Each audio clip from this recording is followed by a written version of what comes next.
قتل خانواده وبستر یکی از پرونده‌هایی که بعد از 59 سال هنوز بازه و هیچ سرنخی ازش پیدا نشد. اگه به این محتوا علاقه داری حتما کانالمو سابسکرایب کن، یه سر به کانالم بزن، این ویدیو رو لایک کن. بریم سراغ ویدیو. این پرونده مربوط میشه به 9 اکتبر سال 1964. خانواده وبستر از 3 فرزند تشکیل میشد. نام پسر کوچیکشون چارلی و چارلی هم 2 تا خواهر داشت. این خانواده از جابجایی خونهشون خوشحال بودن، اما نمیدونستن که توی ماهای آینده اتفاقاتی قراره براشون بیفته که هیچ وقت این خوشحالی که الان دارن رو دیگه تجربه نمیکنن. همه چیز تا یه ماه اول جابجایی نرمال بود، اما تا وقتی که کابوس‌های پسر کوچیک یعنی چارلی شروع شد. چارلی هر شب بدون دلیل از خواب بیدار میشد و کلمه میخ و چکش رو میگفت و دوباره به خواب میرفت. دلیل این کارش رو وقتی ازش میپرسیدن اون هم از این قضیه هیچ خبری نداشت و خیلی خودسرانه شبها این کار رو انجام میداد. تقریبا 12 شب چارلی همینطوری از خواب بیدار شد و این کلمه میخ و چکش رو به زبان آورد.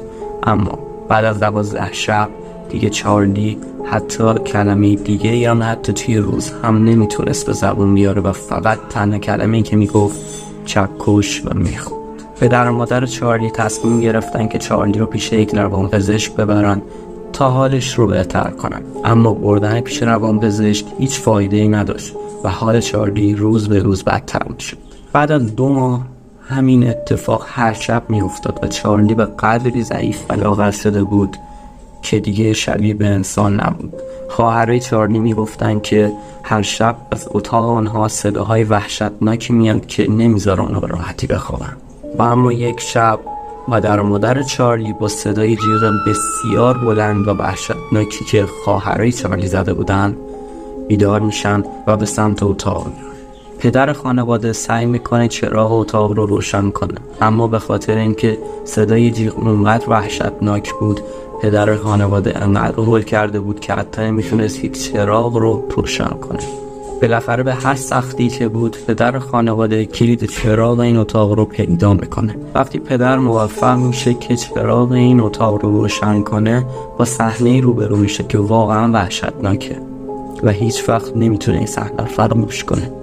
پدر چارلی بعد از روشن کردن چراغ اتاق میبینه که پسر چارلی با سر خونود روی زمین افتاده و دخترهاش هم روی زمین با بدنی که کاملا با میخ سوراخ شده بوده افتادن و هیچی از قیافشون مشخص نیست. اونها اونقدری میترسن که سریعا با پلیس تماس میگیرن و وقتی پلیس میرسه با عجیب ترین پرونده سال روبرو میشه. پلیس بعد از تحقیقاتی که انجام میده متوجه میشه که اون 2 تا دخترهای خانواده وبستر نیستن و معلوم هم نیست اون دخترها از کجا بودن چون هویتشون اصلا مشخص نبود.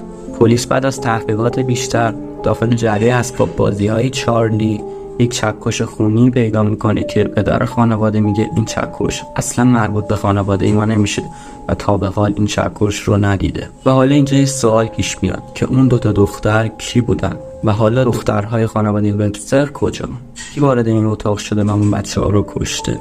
و این پرونده هنوز هم بعد از 59 سال هنوز باز مونده و معلوم نیست که قاتل کیه و دخترهای خانواده وبستر کجا. مادر این خانواده هم بعد از چند ماه بر اثر افسردگی و سکته قلبی از دنیا میره.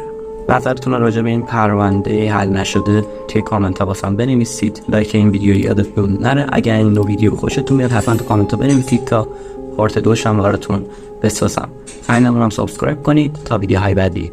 خدا نگهدار.